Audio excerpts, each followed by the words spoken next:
저는 은혜에 참여한 자라는 제목으로 함께 말씀을 묵상하고자 합니다. 우리가 읽은 본문은 빌립보서인데요. 빌립보서는 사도 바울의 서신서이죠. 감옥에 사도 바울이 갇혀 있을 때 빌립보 교인들에게 보낸 편지입니다.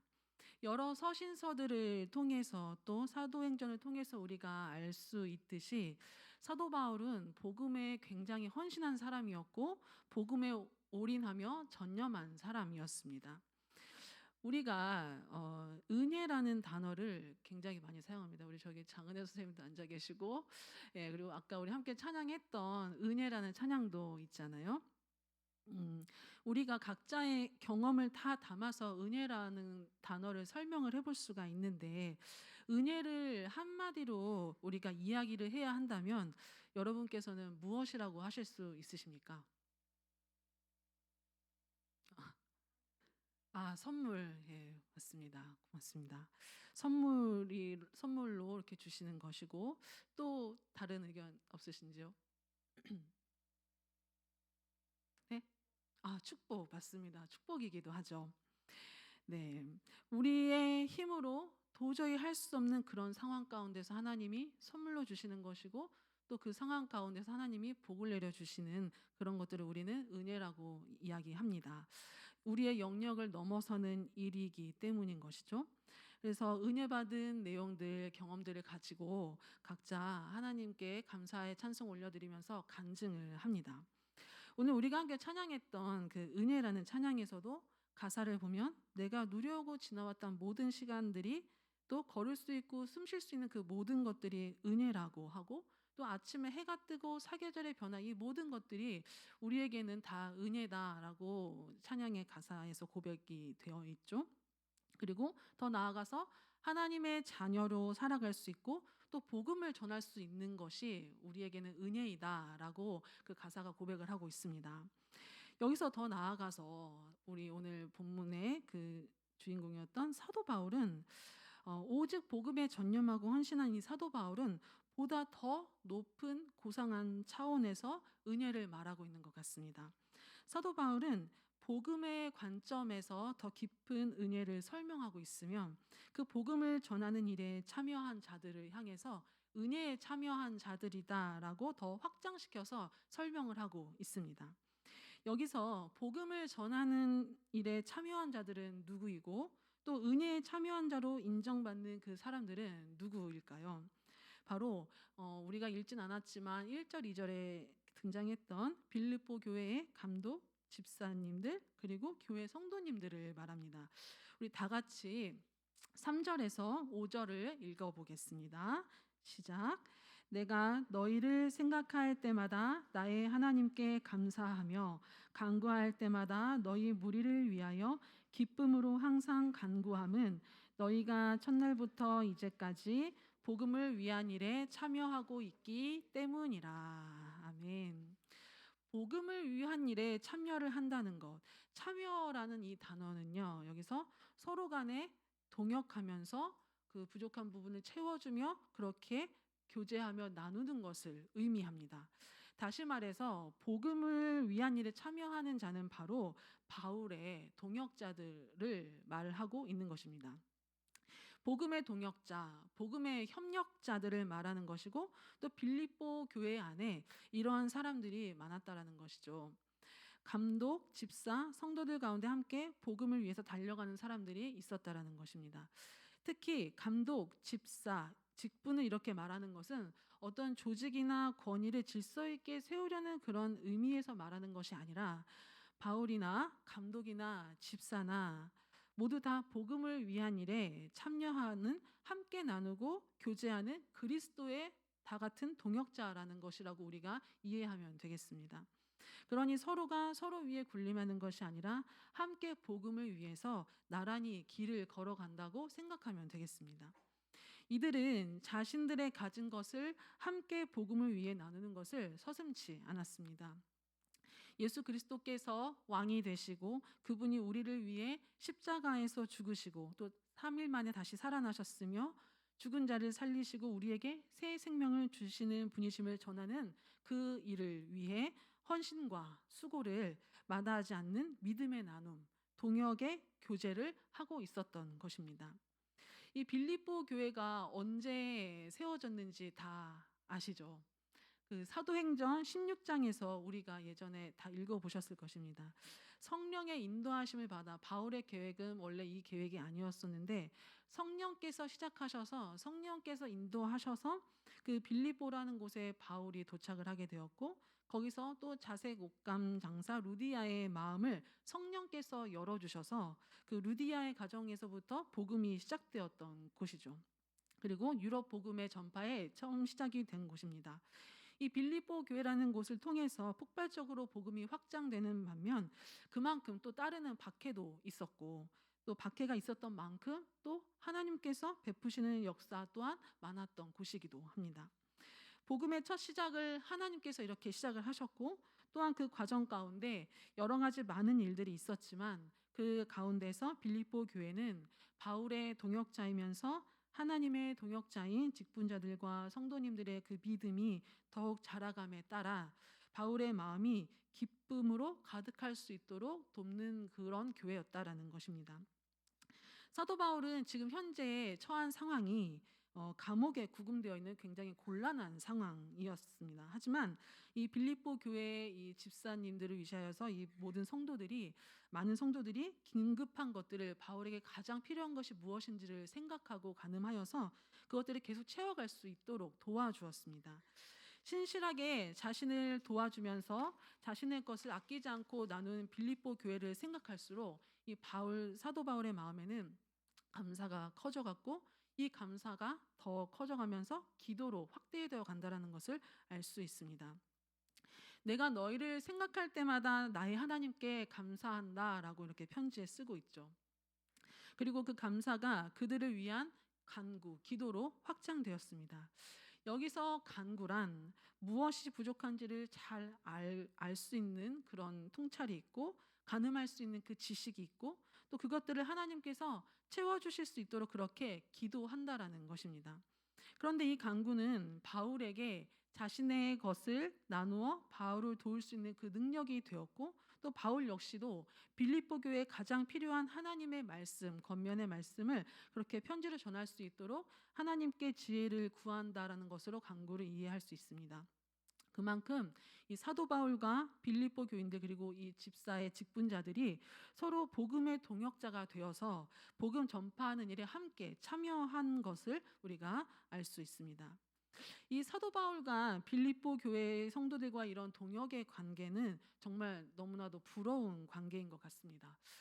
처음 초대 교회에서 구제하는 일에 다툼이 생겨나니까 사도들이 복음 전파 사역에 전념할 수 없게 되자 처음으로 7 집사를 교회가 세우게 되었고 위임하게 되었고 또 그렇게 사도들과 직분자들 사이에 그런 동역의 관계가 그렇게 시작되고 형성될 수 있었던 것이죠. 특히나 이 빌립보 교회의 성도들을 향한 사도 바울의 감사가 넘쳐 흘러서 그것이 기도로 변화하게 됐고 또 기도하는 가운데 자신이 옥중에 있음에도 불구하고 기뻐하는 것을 발견하게 되는 그러한 모습들이 우리 화곡중앙교회에도 여전히 있는 것 같습니다. 오늘 안수 집사는 헌신 예배로 드려지는데 이 예배를 위해서 우리 집사님들께서 굉장히 준비를 많이 해주셨습니다. 주의 몸된 교회가 서로가 서로의 동역자가 되어주고 또 예수 그리스도의 동역자가 되고 또 하나님의 귀한 동역자 일꾼으로 부르심을 받으신 집사님들이신데요. 예수님께서 우리 집사님들을 생각하실 때 주님의 마음이 그렇게 사도 바울이 빌립보 교회 직분자들을 향해 기쁨이 넘쳤던 것처럼 그렇게 기쁨이 예수님의 그 마음에 기쁨이 넘치고 그렇게 예수님께서 무한히 인정하실 수 있는 그런 안수 집사가 되시기를 축복합니다. 또한 안수 집사일 뿐만 아니라 여기 함께 교회로 부르심 받은 모든 주의 성도들에게도 동일한 은혜가 있게 되기를 축복합니다. 어제 정세일 전사님 결혼식에 있었는데요. 결혼식에서 막 이제 이것저것 이제 우리 특히 안원규 집사님께서 많이 이제 헌신하시는 모습을 좀 몇 가지를 제가 좀 보게 되었어요. 이제 집사님들은 성도님들을 섬기고 교회 여러 가지 필요한 것들을 이렇게 채워주시는 그런 일들을 하시는데 우리 안은규 집사님이 청년 한 분을 굉장히 마음 깊이 이렇게 챙기시는 그 모습을 보면서 이 교회의 또 청년보다 그 맏형으로서 또 그 청년을 생각하는 그 마음으로 되게 디테일하게 챙기는 그런 모습을 보면서 이 안수 집사의 책임감이 바로 이런 것이구나라는 것을 어제 제가 살짝 느끼게 되었습니다.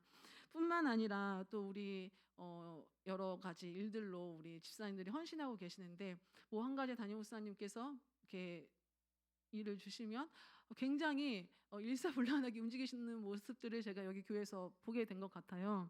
근데 그러한 모습들이 교회를 더 든든히 세워가게 하고 성도님들로 하여금 교회에서 하나님께서 주시는 그 은혜를 평강으로 누릴 수 있도록 그렇게 헌신하시는 모습이 아닐까 생각이 됩니다. 그래서 사도 바울은 복음에 이러한 참여한 자들을 사도 바울과 함께 하나님의 은혜에 참여한 자들이라고 또 새롭게 명명을 합니다. 우리 다 같이 7절과 8절을 읽겠습니다. 내가 너희 무리를 위하여 이와 같이 생각하는 것이 마땅하니 이는 너희가 내 마음에 있으며 나의 매임과 복음을 변명함과 확정함에 너희가 다 나와 함께 은혜에 참여한 자가 됨이라. 내가 예수 그리스도의 심장으로 너희 무리를 얼마나 사모하는지 하나님이 내 증인이시니라. 아멘. 사도 바울이 이 빌립보 직분자들과 교인을 생각할 때 기쁨이 넘치도록 그들을 생각하였는데 그것이 굉장히 마땅한 일이다라고 표현을 하고 있습니다. 사도 바울이 처한 상황은 우리의 경험으로 볼 때는 절대 기뻐할 수 없는 상황입니다. 그런데도 사도 바울은 이 감옥 투옥의 상황에서도 이 바울과 동역자들 사이에 그 하나님의 사랑으로 말미암아 그 기쁨을 어떠한 상황도 빼앗을 수 없다라는 것을 보여주고 또 그것이 당연한 것이다라고 이렇게 기쁨이라는 단어를 통해서 이렇게 말을 합니다. 아까 우리가 은혜라는 단어에 대해서 잠시 의미를 나누었었는데요. 우리는 은혜를 생각하면 마땅히 우리가 누리고 있는 그 모든 것이 때로는 당연하다 생각할 때가 참 많은 것 같죠. 하나님의 은혜로 평안하게 사는 것, 그거 굉장히 중요한 일입니다. 또 그것이 우리에게 주시는 선물이고 은혜이기도 하고요. 그런 관점으로 사도 바울의 상황을 본다면 사실은 사도 바울의 상황은 결코 은혜라고 여겨질 수는 없는 그런 상황인 것이죠. 언제 죽을지 모르는 그 죽을 수 있겠다라는 그 퍼센테이지가 훨씬 더 많은 그런 상황에서 우리가 느끼고 생각할 수 있는 것은 은혜라는 생각보다는 어떤 공포와 두려움, 그리고 하나님이 나를 버리셨구나, 그렇게 사용하시더니 버리셨구나라는 그런 여러 가지 잘못된 생각들도 있을 수 있다라는 것이죠. 사도 바울이라고 너무나 훌륭해서 그런 마음이 전혀 없었을까요? 그렇진 않은 것 같다고 저는 생각을 합니다. 바울 자신의 그 내면에서 드는 그 공포와 두려움을 떨칠 수는 없었지만 바울에게는 함께 그 고난을 극복하기로 작정한 그 동역자들이 있었고 그리고 그들 간의 사랑과 기쁨으로 그 공포와 두려움을 떨쳐낼 수 있었기 때문에 사도 바울은 재차 이렇게 기쁨에 대해서 말을 하고 그리고 또 그러한 상황을 사도 바울은 은혜라고 해석하고 있는 것입니다. 빌립보 교회에는 결코 좋은 동역자들만 있지는 않았습니다. 바울이 전한 복음이 잘못된 것이라고 떠들면서 유대교 그리스도파 중에는 할례를 받아야지만 참된 그리스도인이다라고 하면서 율법을 더 강조하고 할례파와 같이 바울이 전하는 그 복음에 대해서 폄훼하고 거짓된 것이라 말하는 자들도 더러 있었습니다. 또 사도 바울이 복음을 잘 증거하는 일을 하다가 옥에 갇히니까 하나님께서도 사도 바울을 버리셨구나라고 생각하는 자들도 있었고 또 뭔가 잘못했기 때문에 그렇게 감옥에 갇힌 것이고 사도 바울이 그동안 전했던 복음을 전체를 의심하는 그런 반대되는 세력들이 참 많았다라고 합니다. 처음에는 믿음은 있었는데 믿음이 변질된 사람이 존재하는 것이죠. 사도 바울과 같은 영적인 아버지, 굉장히 거물과 같은 분이잖아요. 그런 스승이 있을 때는 그들의 믿음이 굉장히 훌륭한 것처럼 느껴질 수 있어요. 함께 있으니까 그렇게 같이 가는 것이기 때문에 그렇기도 하기도 하고 내가 그렇게 느낄 수도 있다라는 것이죠. 그런 영적인 거인과 같은 사람이 만약에 사라진다면 그들의 믿음 역시도 더 앞으로 나아가는 것이 아니라 뒤로 후퇴하는 그런 사람들이 그렇게 빌립보 교회에 있었다라는 것입니다. 사도 바울이 감옥에 갇히니까 자신들에게 전해진 복음에 대해서 의심을 하기 시작을 하는 것이죠. 뿐만 아니라 사도 바울을 돕는 문제에 있어서도 의견이 분분했습니다. 바울이 전하는 복음이 반대에 부딪히니까 재정적인 것도 도와줄 수 있는 그런 길들이 자꾸 막히려고 하는 그런 상황들이 생기는 것이죠. 그럼에도 불구하고 이 바울의 동역자들은 그들의 믿음을 지키어내고 어떻게 해서든지 자신이 바울을 통해 받은 그 복음과 그 믿음의 그 모든 교훈들이 마땅한 것이고 확신에 차서 그 믿음을 지키어내고 더 잘하게 하여서 함께 그 바울의 고난에 동참하고 또 그 아픔에 동참하며 함께 서로를 위해서 그렇게 간구하며 나아갈 수 있는 그런 동역의 관계를 계속 유지할 수 있었다라는 것입니다. 이를 사도 바울은 이들이 나와 함께 은혜에 참여한 자였다라고 이렇게 말을 하는 것입니다. 또 사도 바울은 오늘 본문은 아니지만 빌립보서 4장 14절에서 그러나 너희가 내 괴로움에 함께 참여하였으니 잘하였도다라고 고백합니다. 사도 바울이 빌립보를 떠날 때 자신을 돕는 일에는 오직 빌립보 교회만이 그 일을 감당하였습니다. 수많은 크리스찬이 있어도 함께 복음을 위해 괴로움에 참여하는 자는 적습니다. 한국 교회가 양적으로 많이 부흥을 했지만 그 복음을 위해 함께 괴로움에 참여하는 그 교회는 그렇게 많지는 않은 것 같습니다. 그러나 예수님도 우리를 살리시기 위해 십자가의 그 괴로움에 자발적인 나눔, 자신의 생명을 나누어 주셨던 것처럼 그것이 우리에게 은혜가 되었다면 우리 역시도 은혜라는 것은 영광과 동시에 수반되는 괴로움이 함께 따라오는 것이고 그 괴로움에 동참하는 것이 바로 은혜에 참여한다라는 것입니다. 결국 은혜에 참여한다라는 것은 우리에게 좋은 일로만은 다가오지는 않습니다. 복음을 위해 때로는 어려운 일을 당하기도 하고 우리의 삶의 자리가 위태롭게 될 수도 있음에도 불구하고 우리가 믿음을 더 세워서 하나님 나라를 위한 그 착한 일에 동참하고 나아갈 수 있어야 합니다. 사도 바울은 이들을 그리스도 예수께서 사랑한 것처럼 그들을 사랑한다라고 말합니다. 십시일반이라는 말이 있죠. 그 한 수저씩 밥을 모아서 이렇게 한 공기를 만든다라는 말입니다. 오늘 우리 이렇게 함께 수고해 주신 안수 집사님들의 그 한 수저와 한 수저씩의 그 수고와 헌신, 그리고 여기 계신 모든 성도님들의 그 한 수저의 그 수고와 헌신이 모여서 그 하나님께서 시작하신 그 착한 그 일, 복음의 전파의 그 일이 점점 완성되어 나아간다라는 것입니다. 여기서 한 수저씩 모은다라는 것은 여러 가지 모양이 있을 수 있겠죠. 여러 가지 모양으로 그 어려움과 괴로움에 동참한다라는 것입니다. 무엇이든지 누구이든지 하나님 나라를 위해서 헌신하는 그 일에 참여하실 수 있는 저와 여러분이 되시기를 주님의 이름으로 축원합니다. 사도 바울은 이러한 직분자들 그리고 성도님들을 그리스도의 심장으로 사모한다라고 표현을 하는데요. 예수 그리스도께서 자신의 그 생명을 내어서 그 마음을 가득 담아 우리를 사랑해 주셨던 그 사랑처럼 나 역시도 그렇게 동역자들을 사랑한다, 사모한다 이렇게 표현하는 건데요. 이들을 위해서 사도 바울이 간구하는 것이 있습니다. 그 내용이 9절에서 11절까지 나옵니다. 빌립보 교회에서 믿음을 지켜내고 성장시키려는 그 은혜에 참여한 자들에게 필요한 것을 간구하는 내용인데요. 우리 먼저 말씀을 보도록 하겠습니다. 9절에서 11절까지 읽겠습니다. 내가 기도하노라 너희 사랑을 지식과 모든 총명으로 점점 더 풍성하게 하사 너희로 지극히 선한 것을 분별하며 또 진실하여 허물 없이 그리스도의 날까지 이르고 예수 그리스도로 말미암아 의의 열매가 가득하여 하나님의 영광과 찬송이 되기를 원하노라. 아멘. 예, 빌립보 교회의 이 동역자들이 앞으로 더욱더 이 기도의 내용에 따라서 응답받고 갖추어 나아가야 할 부분들은 첫 번째는 지식과 총명으로 쌓아진 사랑이라는 것입니다. 제가 이 부분을 우리 그 다 아시겠지만 그 유진 피터슨의 메시지 성경을 인용하여서 다시 한번 읽어보도록 하겠습니다. 나는 여러분의 사랑이 풍성해지고 여러분이 많이 사랑할 뿐 아니라 바르게 사랑해 주시기를 기도합니다. 적절하게 사랑하는 법을 익히십시오. 여러분의 사랑이 감정의 분출이 아니라 진실하고 지각 있는 사랑이 되려면 지혜로워야 하고 자신의 감정을 살필 줄 알아야 합니다. 아멘. 네, 여기서는 많이 사랑하는 것 물론 좋지만 그보다 어떻게 어떠한 방법으로 적절하게 사랑하느냐, 질도 중요하다라는 것을 말씀하시는 것이죠.